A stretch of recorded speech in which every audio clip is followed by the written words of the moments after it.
And we're live. And we are live. Welcome, welcome. This is episode 22 22. of Spoken Openness. I wanted to mention a quote. Mm-hmm. And next time I'll try to say quote without blowing into my mic. There's going to be a nice gust of wind on that one. I also want to mention, now that we're talking about mics, that there's kids playing in the background. There's a playground nearby. And I'll do my best, possibly switch out my mic so we don't have the atmospheric yelling. Yeah, it makes for a fun atmosphere, let me tell you. It makes for a playful... It's a playful episode. Atmosphere. A lot of yelling.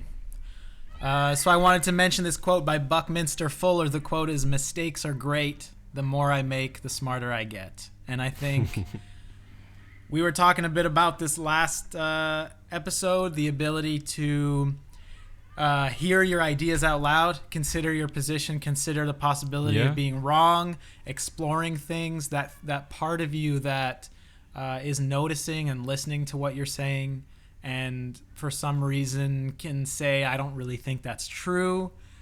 And something that I found interesting was, initially I thought that meant that the thing that's making the judgment on whether or not something is true must mean that that thing knows the answer or knows more than the part of you that's answering. Because it's able to make a judgment. It's able to say, not quite. It's like, what do you mean not quite? Then you answer it. But sure. I think where I got to that made your point that that's not necessarily, that doesn't necessarily have to be correct. I think the way I visualize it was, if there's a big bowl of jelly beans and you say, I think there's 3 jelly beans, you can say that's wrong without knowing exactly how many there are. So there's a potential of you to know something's wrong without having to know the answer. Yeah. We discussed, what else did we discuss? We touched on the difference between having an answer mindset and a question mindset, and using those mindset as kind of like hacks to explore an issue or a tool. And going back to the quote, I like the fact that we're kind of like redefining mistakes to be the building block of intelligence. Like trial and error is something so necessary that if we just live life trying to avoid mistakes, and that applies to every second that you're speaking your mind, you have to risk the being wrong in order to express yourself. You have to risk so many things, and you also have to risk offending someone, and you have to risk arguing with someone and spending the next 10 minutes of your life defending your position.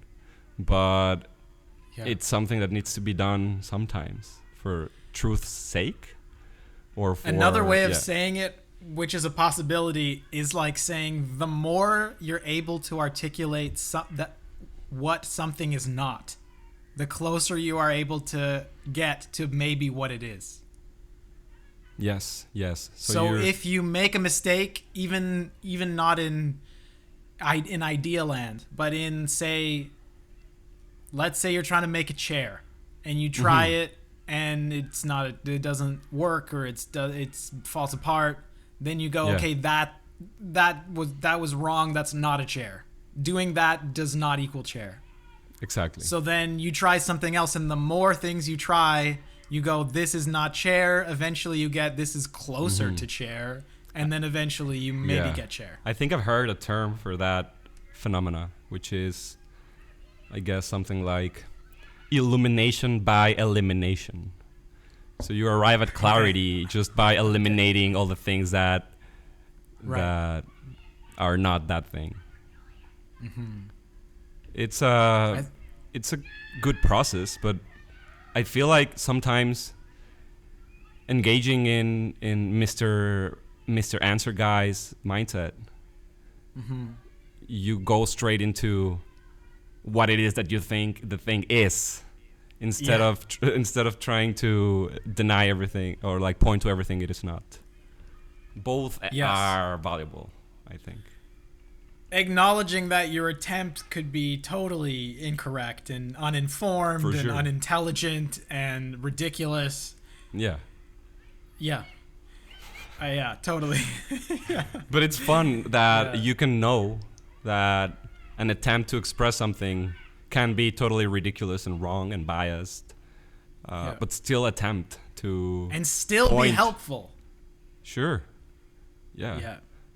So does this mean that an attempt to explain is better than a negation to explain something out of ignorance? Yes, I think it's always better to try than to give up. When trying to articulate things that you think are true and form your understanding of reality and all of that stuff. I think so. I All think of there's these there's a yelling big children argument. I think there's a big disagreement on the background going on right now. I think that I could disagree. I could make a very good argument as to disagree with that claim. The claim is that attempting to explain something is always better than not trying because you think you're not capable.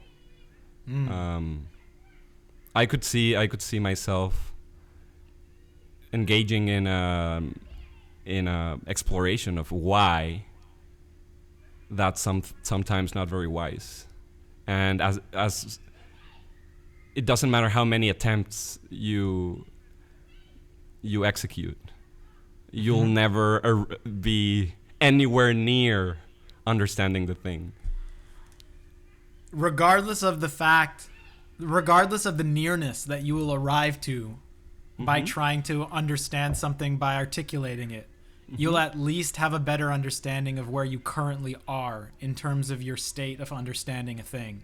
So Okay, regardless of yeah. whether or not you actually get closer, you get definitely closer to going, this is all I know, or that's all I can think of. And then it gives you a starting point Yeah. for agree. investigation or for inquiry or for so in that sense I think I would make a very strong argument, or one could say that would be a strong argument for the idea that it is always wiser to try, at least if you're just for the point of, even if it's just for understanding what you currently know. Okay. So is it safe to say that having a sense of being available for exploration, a sense of being able to come up with an answer, it's always more productive or useful, generally speaking, than being like, okay, hold on, I don't have any tools or any capacity to understand this phenomena, so I won't even try. Right. And maybe we can come up with an example. Maybe we can talk about a little bit about the atheist, the agnostic, and the Gnostic worldviews, and try to explore that from that point of view. I don't know, but because right now it's pretty abstract, we could be talking about anything. But if I put an example, like for example, is there before we God, go or- on to before we go into examples, I wanted to mention, I think this touches on an idea that I got from McKenna, which is that there's a notion of, I'll leave the science to the scientists, and I will leave the painting to the painters, and I will leave the music to the musicians, and I'll leave I'll never understand quantum physics. That's for the quantum physicists. And he goes, that's not a very positive. That's not very useful for the preservation of the insights of quantum physics.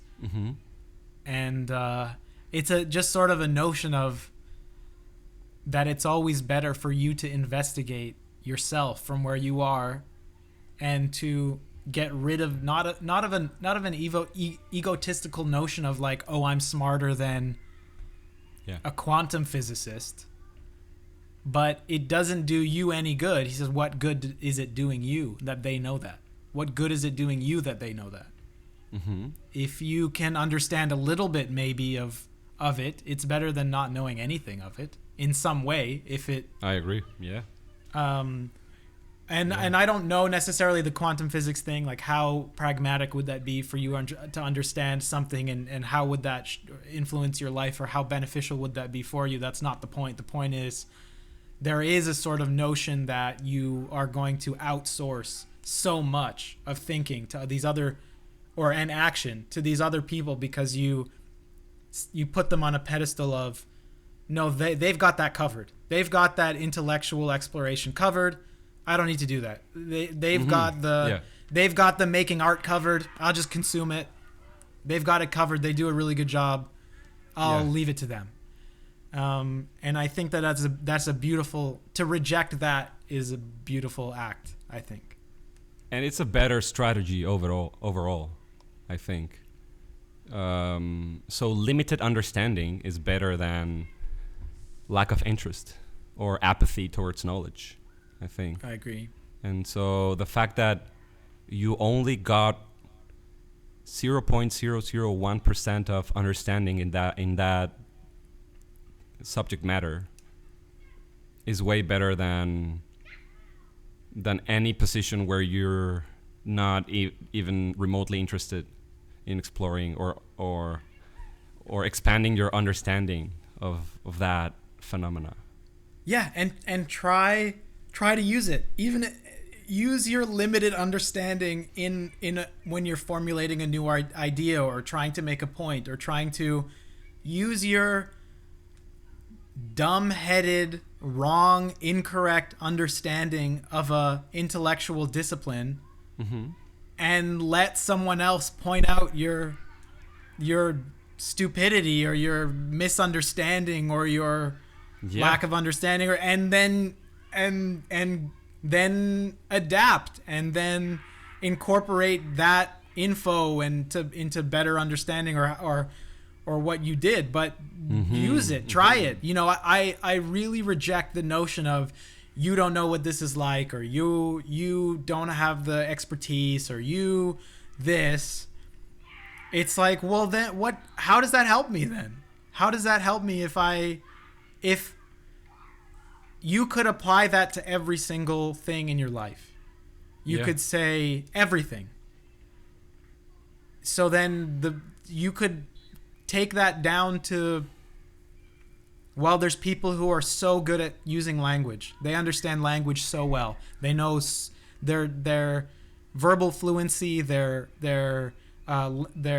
words, their vocabulary, their understanding of the vocabulary. Maybe they know multiple languages. They understand the etymology. They understand where the words came from, how they interact. Well, then I'm not even going to use language then, because someone is an expert on language. They're so much better at using it. Then I'll leave it to them. They can do the language thing. But and that's a very, very simplistic thing. But you could take that logic down, I think, to language. And maybe I'm making a straw man of that idea. But you tell me if that makes sense at all. It does. That made me think of wanting to make a distinction between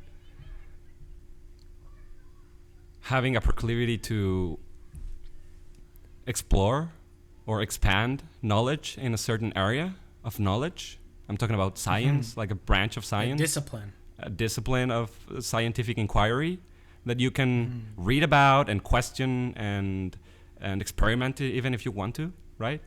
But if we're talking about a very open and abstract philosophical question about a big mystery of reality, and I think now it gets sketchy. Now it gets to a point where if everyone's trying to attempt to come up with an answer, and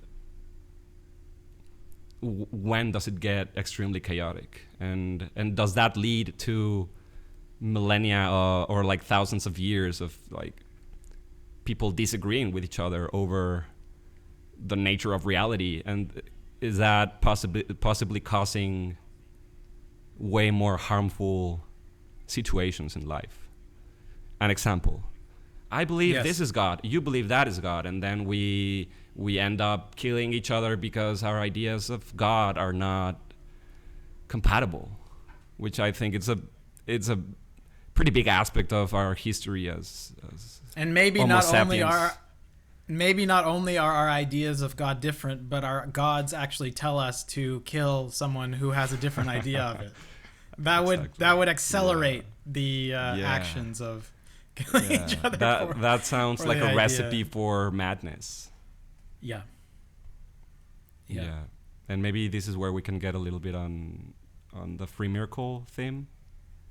We can get on the free miracle. I also want to mention something really quick that I've been thinking about, that and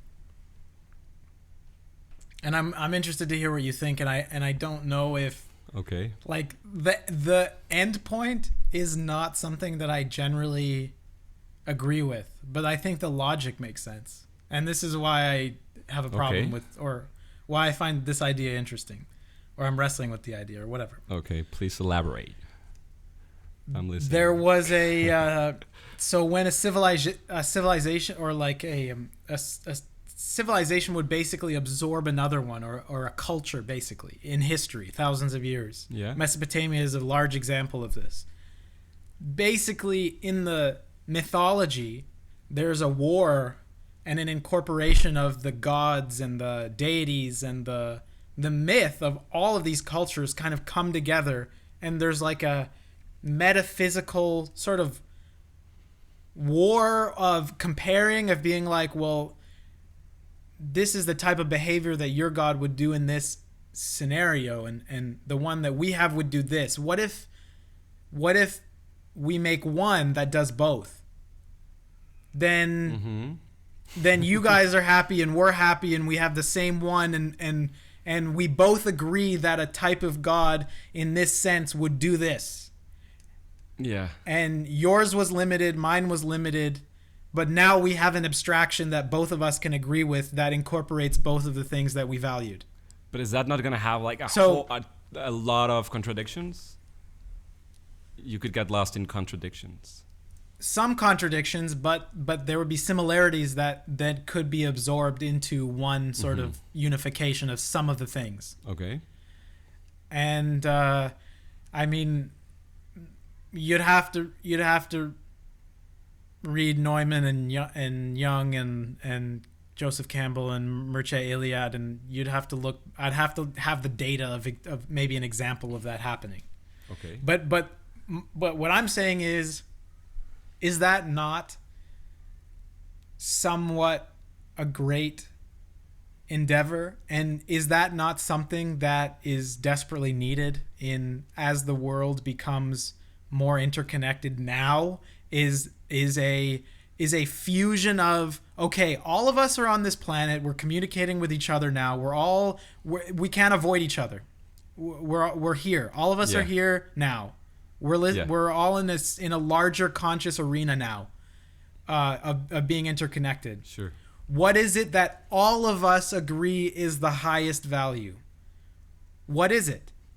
Use your religion, your moral philosophy, use your hierarchy of values, we'll bring ours and we'll throw it together and we'll say what's common between all of us, and is there a way for the generation of a value hierarchy, even abstracted away from religion, but religion would be a useful point of gathering data of that value hierarchy from different cultures and places. Got it. Yeah. And so I go, wouldn't that be beautiful if everybody had some sort of agreement on, we know there's differences, this isn't to erase differences, this is to come to an agreement on, at least we all agree on these things. Yeah. And so okay, and so that's the general concept. I then like feel like, oh, am I thinking that we need some sort of new agey one world religion? Like thing? a unifying worldview, like a unifying world religion kind of thing. But I don't know. There's something that I don't know. What do you think of when you hear me rant on all of that? I thought of a very, very important problem, which is a modulation problem. In order for an agreement to be met on all of these different questions, you're gonna need a moderator, and that's hard. What if the moderator was an upvote, downvote Reddit type system where literally people just inputted values and people either upped or down have them anarchy. Until there was You're gonna have outsiders. But aren't there gonna be some that rise to the top? And wouldn't those things that rise to the top in itself be a reflection of what is commonly valued between everybody? But maybe we do have sort of a voting system. Of course, not similar to Reddit, like upvote or downvote, but by choosing to belong to a certain group, it's like you're voting towards, this is what I think is more accurate. Like, this is why I'm a Christian and not a Muslim, because I choose to believe that this story is more accurate or more aligned to my reality. So that's. But there's more voting. reasons why someone would fall into that, and I guess there's also more reasons why someone would tend towards a certain answer in sort of the Reddit framework, separated from, let's say, religious, like just a hierarchy of, you say something that's important, write a sentence, it either gets upvoted or downvoted, and then a value hierarchy emerges of ideas that are important. And I think because the religion framework is only one framework of why people have ideas they have, and reasons for where they get them, and for history and for culture and for what you've been told, but a process of, I don't know, and of course, it's not possible. It's just not possible. I agree. Yeah, it's just not possible, because what's not possible? To rationally agree on a massive scale? I think it's not possible for everyone to enter an endeavor like this from a point of being willing to, from a point of throwing away the clothes that they have, or from the, from their identified groups, whatever they have to be, regardless of religious, just groups, just ideological frameworks. It would be impossible to do this endeavor and ask everyone to participate and separate themselves from ideology while doing it. I mean, that's... Yeah. And everyone would have to have some sort of... It's impossible. Scientific background. Or kind of like the same standing point for rationality, which also... Well, no, because you're not saying everyone needs to think the same. You're saying we all think different and we acknowledge that, but is there something that we all value that is similar, even though we're coming to them from different places and from different traditions and from different thinking processes? And I don't need everyone to think rationally and scientifically, but is there something that we agree on even though we're coming from different places? That's what I'm saying. But it's impossible. Yeah. Although you could also make the same, if someone was talking about electing a Democratic president, you would have the same problems with it. You would say, well, that would require everybody to separate themselves from their ideology to do it properly, and they would have to have an understanding of the way the world works and have to blah blah blah. And it's like, well, we try to do that and that's not the case, so sure. I'm not sure. Sure. It's an education something I've problem. thought about. It's yeah. There is a grayscale in terms of ignorance and knowledge. And so I think that's a main problem of any democratic process. But let's not get into that. What do you think of the war of gods idea? Yeah. And not it's all attempts.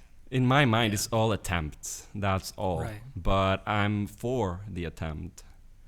And so I applaud any attempt, even if it's crazy. Because in and now I am like identifying with what I just said and like talking to it from ego. But I do believe that it is more virtuous or courageous to execute the attempt instead of not even engaging in any sort of theory about it. And so... But then again, you would have to get every single dangerous. person on the planet to agree that the endeavor is worth it, even though it's impossible, and that in itself is impossible. Sure. Yeah. Totally. But people are trying. I mean, the people that are trying, they some of them are trying. Who's trying that? What exactly do you mean? Who's trying what? To get a we're value about, hierarchy system collectively from the human population of the planet, regardless of their geographical location or ideological bent, and to unify them based on a hierarchy system of democratic process to come to an understanding of what possible similarities and agreements can be made as to the possible top of that system. Who's doing that? Is someone doing that? I think there's people I think there's people doing that more so than institutions doing that, because I don't see institutions as a collective of people. I think individuals have ideas and agendas, and there's collectives of individuals that are pushing the same thing. But I think it comes down to people just saying, this is my theory, and I buy this theory wholeheartedly, and so I want as much as people to validate this thing. Yes, just like that's totally a different enterprise. Okay, so you're talking about people that are trying to engage in conversation and find similarities between different worldviews? Yes. Okay. Engage in the attempt to unify commonalities instead of coming to a position and then discussing from that position. Like trying to come up with an integral understanding of different religions and no, because I'm also not talking about something like the perennial philosophy. Yeah. Okay. Okay. I'm not thinking about that, but. And I bring that up because I don't think that's possible. I think there are mainly religions are contradicting each other rather than supporting fundamental truths that are present in every religion. But that's just my current understanding of, like, we don't need to get into that. But I would argue for the former, but I would argue for the former, but. And so I think the reason is you would have is that I think the roots are coming from the same place, and those roots are the same. Okay. And so that's where I would go probably with that argument. But I kind of want to take it to a different space, but I'm not sure if it's the right thing to do. I wanted to bring up that there's a big discussion on moral subjectivity versus absolute morality. And I think that is a religious thing about a big why, a big mystery that has been present in discussions throughout at least recorded history. And by the way, I don't think there's a right and wrong answer to that. Yeah, because I think it's I think the focus should be on, regardless of what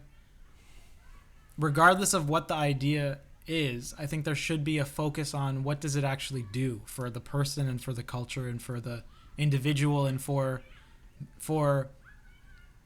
a large scale system of establishing some metrics of either positive or negative effects from that idea or from that notion or from that and I think that's, to me, I'm very interested in the usefulness. So are our ideas of the laws of physics 100% absolutely objective truth? Well, they're objectively truthful enough to give us refrigerators and electricity and heat and that's great. That's great.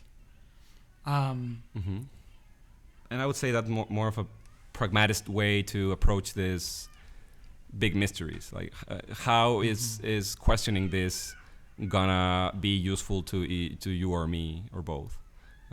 But there's also some questions that I don't see how it can be useful to explore or come up with different attempts or theories in a question around, for example, is the universe created? Does it have a beginning, or is there an external force that's causing it? And so is this where we get into the free miracle? Can you tell me how you got into that again? How did you get into? Yeah. So I didn't. So follow we're talking about attempting to come up with an answer versus not attempting, and also giving up and also how does that play in a collective manner? Are we talking to each other about it? Are we trying to understand each other? And are there similarities or agreements that we can have, or is everything just a total chaos? And I just thought that if you're talking about a very big question, sorry, the cat is going crazy over here because her mom is absent at the moment. So that's that. Come here, Dharma, man. Okay, sorry about that. Let me finish the idea. I thought it was a child for a second, and I was like, "This is a weird playing sound from a child." Yeah, that's. Sorry. Okay. Yes. She's like a child, a little kitty. It has needs. That's true. Yeah.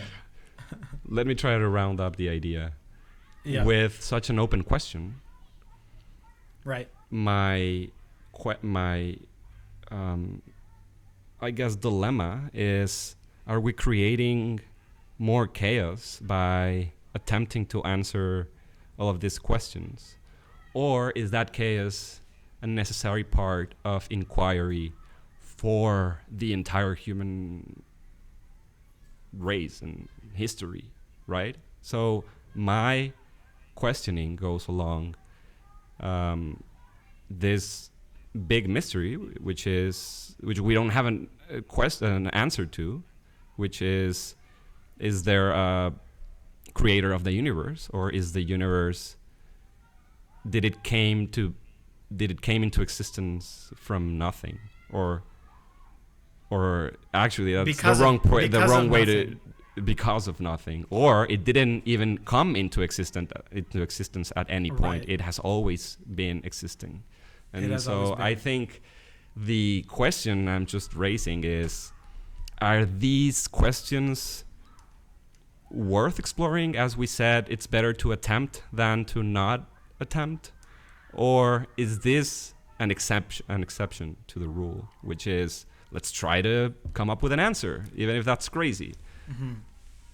Because I do believe that rational inquiry, rational thought, scientific worldview, observation, and coming up with a hypothesis, even being able to test things around, I think that comes after that question. That'll exist inside the game, that is the universe. But if you start to question anything that happens outside the universe, then we're completely lost. Do you think that's the case?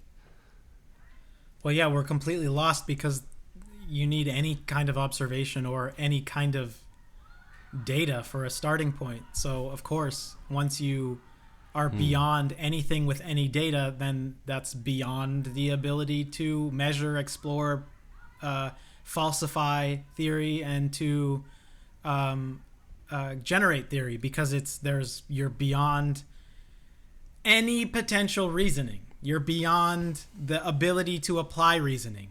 There's nothing to reason with. There is no data to which you can use logic on. There's no building blocks to use to play with. But I would say to the answer of, is something like that useful? Is the question, are questions like this, do they have utility? Is there any point to examining questions like that, or that are that large in scope? Yeah. And I think that I would say that, is there benefit to someone's life to believing that there was an intelligent creator of the universe? Is there a benefit? Let's say someone believes that there wasn't, and they decide to think about it. They decide to have an answer that there wasn't, and there's a phenomena that can be explained through scientific endeavor that we haven't explored yet. Then they're going to be motivated to try and come to that answer, and they're going to go and they're going to study physics, and they're going to study math and science, and they're going to try to do experimentation. They're going to work at the Large Hadron Collider, and they're going to try to come up with theories on things that might have existed at the moment of or before the Big Bang, by generating small ones and slamming particles together and theorizing. Yeah. So for that, and perhaps they come up with something, and maybe it's not exactly what they were looking for, but maybe they come to something that can be applied to better the lives of everybody on the planet. Who knows? Okay. So that justifies the attempt. If that would they come up with justify something useful. Right, that would justify his belief in there not being an intelligent creative force of the universe, and that would justify the idea that it was useful to think about it, because he thought about it, and he came to an answer that might have been arbitrary, but he explored it. He or she explored it, and then they came to some discovery.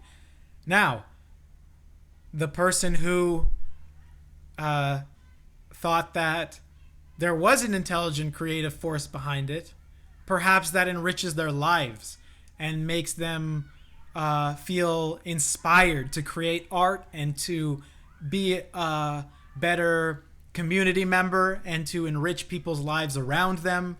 And Okay. so in that sense, it would also be true that it was beneficial to think of that moment and that question, and it was also beneficial for them to believe that there was a creative force. So for those two people, it would be objectively true that their consideration of that large question was positive. So one of them denied the possibility of a creator, the other one embraced it, and they both came up with a useful scenario for their inquiry. Is that it? Yes. And regardless of usefulness, okay, can we try to come up with a justification for either attempt? Because the way I think about the first example that you made, the I don't know, the science guy that's gonna attempt to come up with explanations. You started saying that guy rejected the possibility of creator, right? Yes.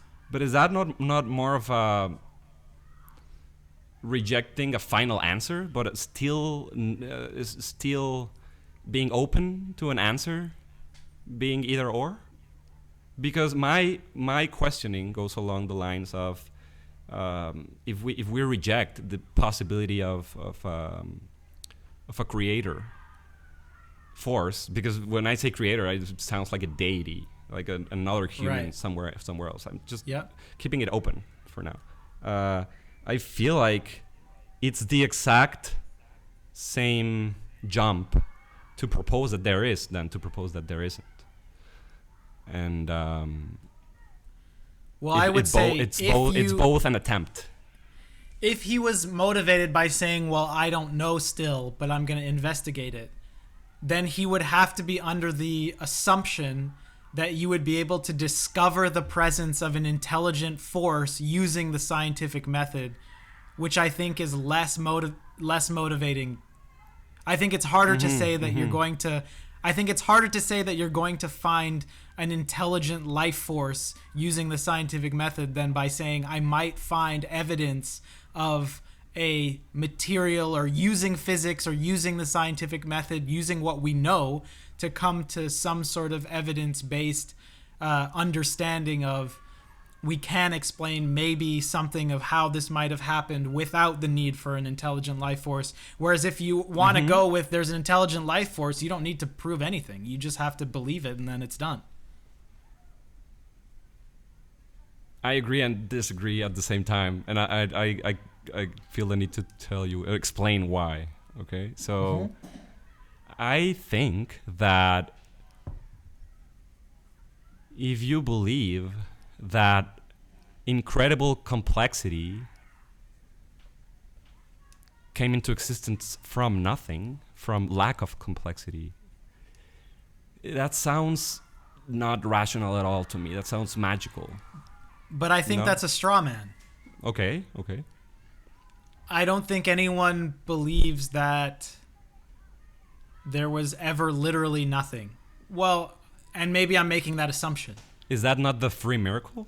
That something came into existence from nothing? And then we'll explain everything else. Because the idea is that even in the emergence of the Big Bang, nothing was... The universe wasn't literally all the same. There was density differentials. And that's already complexity. Okay. So from the understanding of like the WMAP radio background radiation of looking at the universe from the immediately after the Big Bang, you can see that there's pockets that are more or less dense than other pockets. Okay. Because in an emergence of say the phenomena of the Big Bang, there was already, you could call it complexity or novelty. But I wouldn't say that the idea there is that there was non-complexity and there was uniformity, and then complexity emerged from the uniformity. Okay. So I don't think there's ever a claim that that's the case. However, that's a kick the ball back thing, where then you would kick it back to say, well, what about before the expanse of from the head of a pin into the widespread density radiation background.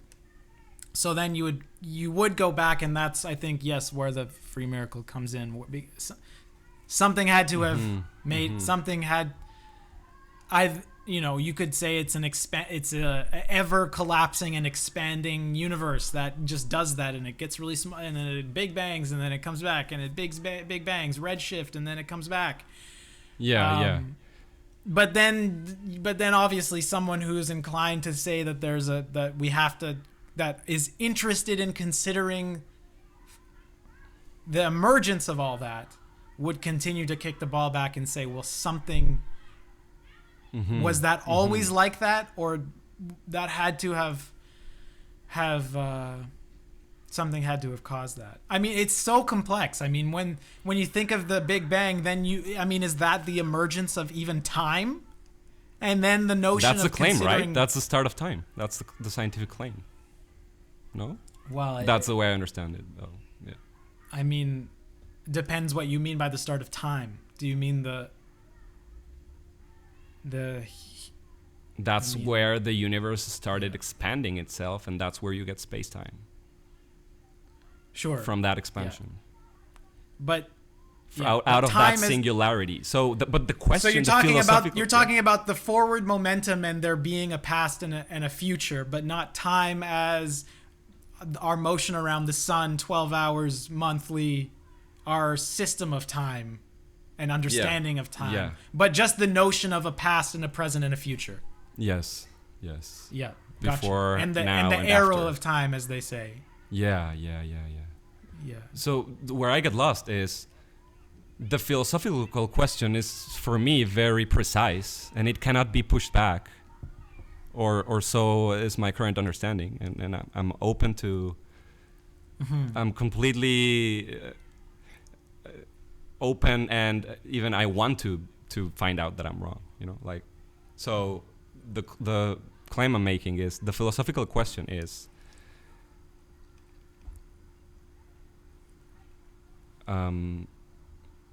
there any sort of force behind the universe? And the fact of being able to push the ball back is difficult for me to grasp, because I think the question is pointing to a very specific scenario. Is there a starting point to the whole thing? Is there a point where the thing started existing? And I think to reject that is irrational, in the sense that something has to exist out of nothing, and is that not an impossibility? I don't think, the thing is, nobody's saying that. There's people who are saying, I would like to conceptualize there being a moment where there was nothing and then there was everything, and I choose to believe and I just have faith that there was something that created it. That's a position. But but what I'm saying is the other thing is also a position. It's also a faith position. It's also a belief. That there isn't a thing. No, there's a position that I don't even know if there was a moment of time like that. We can't. It's the notion of, say, like the singularity at a black hole. There's a singularity. But you change from rejection to I don't know. Right? I don't think so. I'm saying rejecting the possibility of a creator force is also an act of faith, and the only thing that is not an act of faith is pure agnosticism, pure openness to right. Yeah, and I don't know. Yeah, I don't know, but I don't think that most people are completely rejecting the idea of that being a possibility, and maybe I'm wrong. Me neither, but some people are. Let's say some people I don't think the majority of even the scientific community would reject the possibility. I think mainly it's we don't know. We're going to continue to measure and look for what happened and understand it. But in that, we're not going to believe something that we can't measure or know or understand. So it's people saying, I'm not going to adopt anything. It's just, we don't know, and that's the standpoint, is we don't know, and we actually it might be impossible for us ever to know. And pure skepticism. But we'll try. That's I think is we'll the try. Is the standpoint. And then if you do, most people, I would say, and maybe I'm wrong, but if they are adopting a more faith-based position of I don't need any information. I don't need to explore more. I choose to believe that there was a moment before and then everything came into being, and I choose to invent something in my mind that did that, and I'm also going to believe that that's true. Right, and I'm going to invite everyone else to believe that as well. And I think we're talking now about ideology and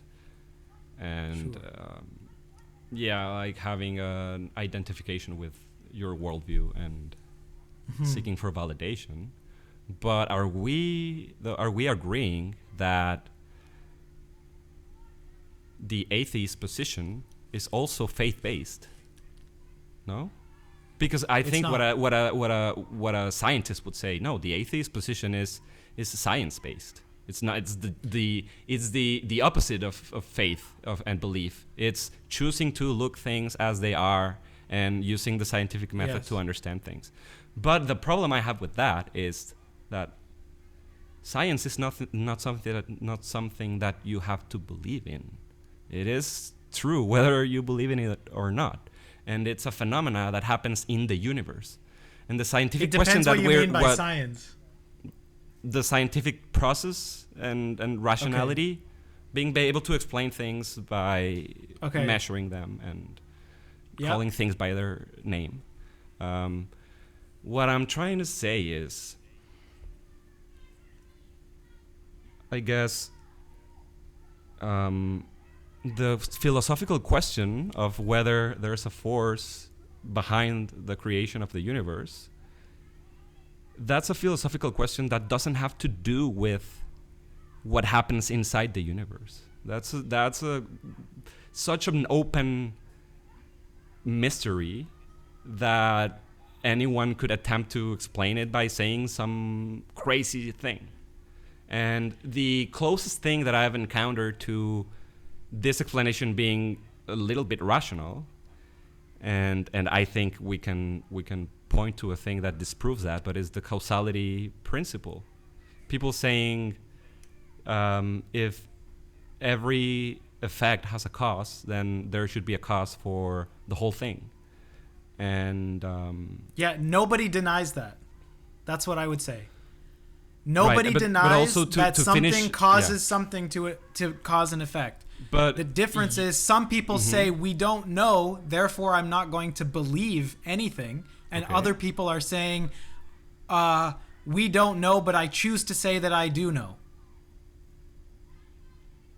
But also there's some other, I agree, and there's some other people saying, believe me, I know there's nothing.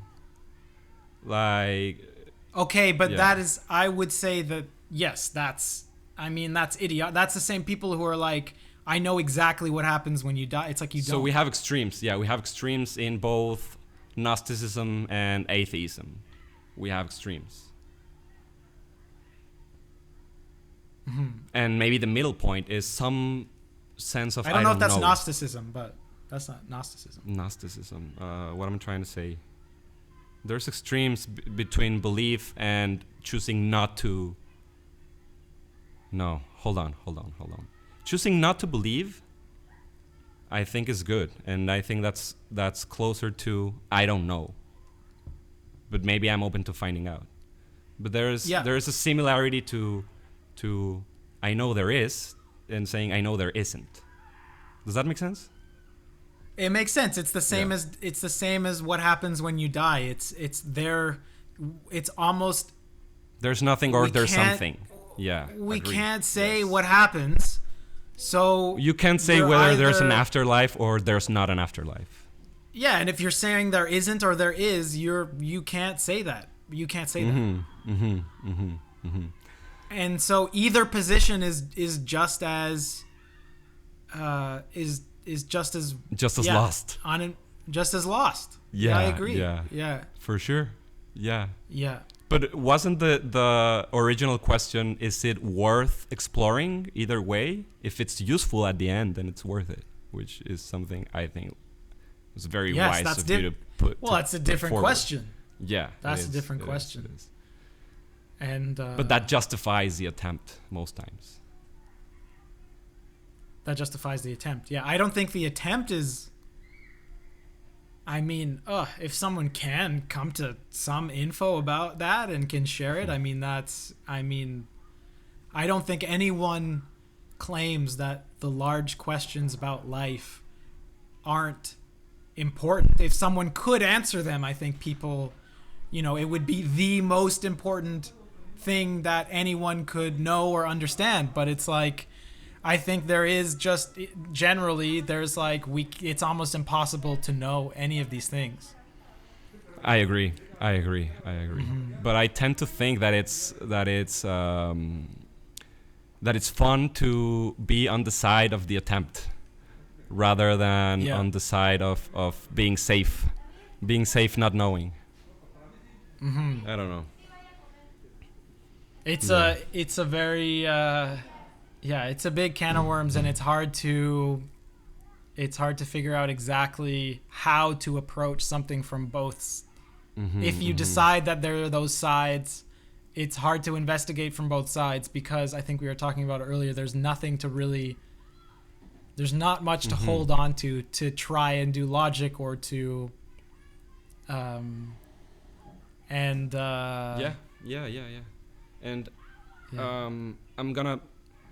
I'm pretty sure I heard this from McKenna. He said something around, I'll take the free miracle at the end and that's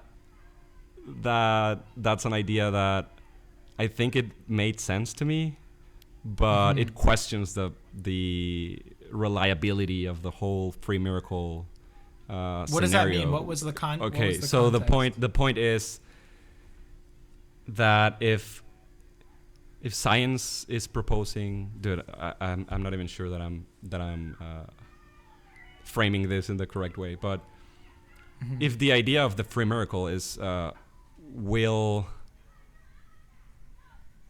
skip this question so that now the universe is, and then we'll explain everything else with science, and we can with evolution and scientific inquiry, we can explain everything except the emergence creation of everything out of nothing. the emergence of everything, right?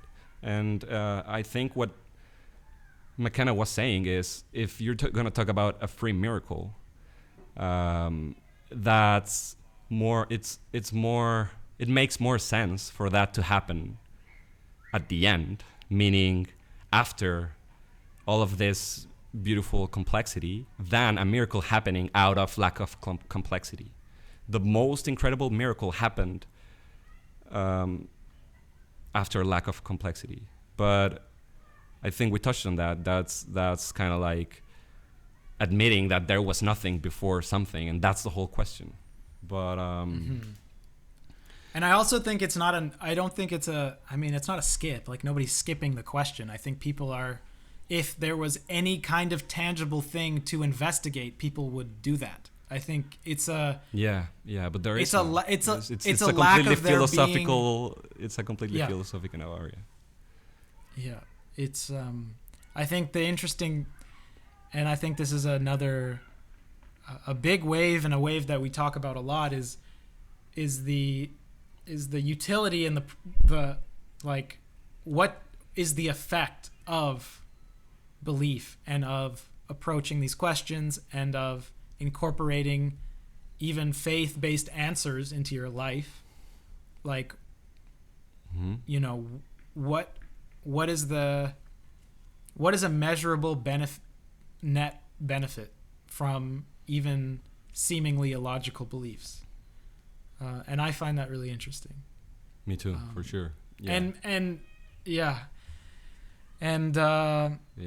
It's not only a philosophical thing. It's also a personal development quest, kind of like coming out of the end of the question with some sort of insight or better understanding.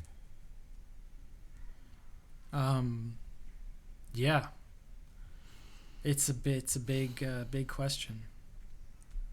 Can you think of certain things from the convo to hold on to?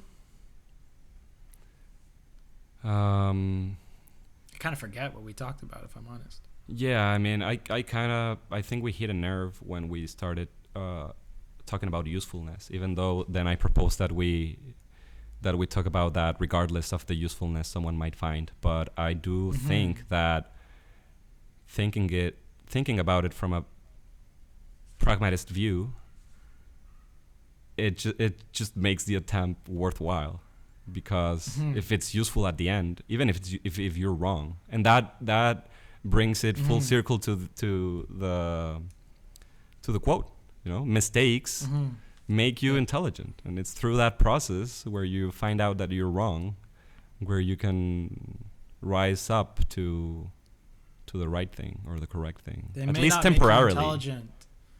They may not make you intelligent, but they make you more intelligent than you were, and I think that's the right direction. That's a better framing of the quote. It's not intelligent in an absolute manner. It's a little bit more aware of patterns. Just a little bit. It's not even that much. Hopefully we did. I don't know. We at least headed towards a direction of more intelligence than less in our conversation, and hopefully. Sure. Yeah. I don't know. Yeah. That's the goal. And it's also fun. But it's also fun. It's fun. At least for us. Just explore this. Yeah. I could talk about big questions all the time. I've never. The idea that you can put your hands in the air and say I don't know and then be satisfied with that is foreign to me. I don't understand also how like some people are waiting for other people to solve some questions, and I'm like, we're not professional philosophers or scientists, takes a lot of time. It just, you have to wait. Maybe you don't find out until that guy finds out, but throughout that whole process, just make your own attempt as well, just because it's fun. I agree. Yeah, It is fun. Well, I appreciate the collective attempt, and I'm down to continue to attempt. let's not lose our inclination to attempt and fail. Let's keep that going. I agree. And I look forward to the next All right. attempt. See you later.